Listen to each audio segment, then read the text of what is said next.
It seems anthropology is everywhere these days. And that's no coincidence, because anthropologists are everywhere these days.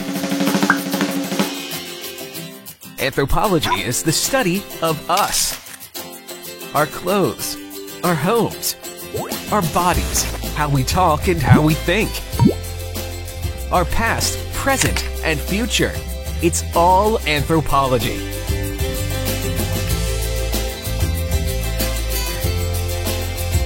The American Anthropological Association has created a video series to showcase how anthropologists are tackling the world's most pressing problems and making remarkable contributions to human understanding.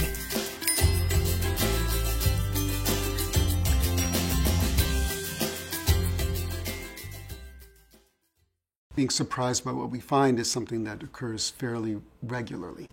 At the World Trade Center site, we were expecting to find large timber landfill retaining devices used as Manhattan built out further and further into the Hudson River. One of my colleagues picked up a large curved timber and was looking at it, and she thought it might be part of a ship. It didn't look anything like the other things we were finding. The excavation crew helped us remove some of the thick layers of mud from around where we thought this came from, and you very quickly saw the spines of a ship. Archaeology is anthropology, or it isn't anything. It's the study of human activity and human culture using a different suite of methodologies and skills. My name is Michael Pappalardo, and I'm an archaeologist.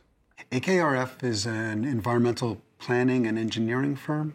My role as part of the Culture Resource Group is to look at the impacts of projects on archaeological resources.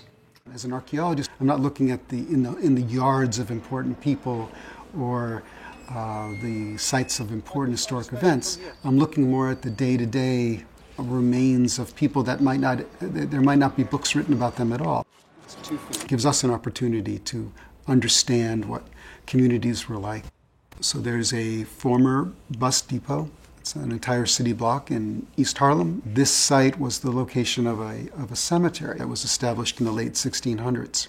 And the cemetery was abandoned and destroyed, and then they rebuilt the site over time. So the city, in planning to reuse this block, they hired us to do an archaeological survey of the site.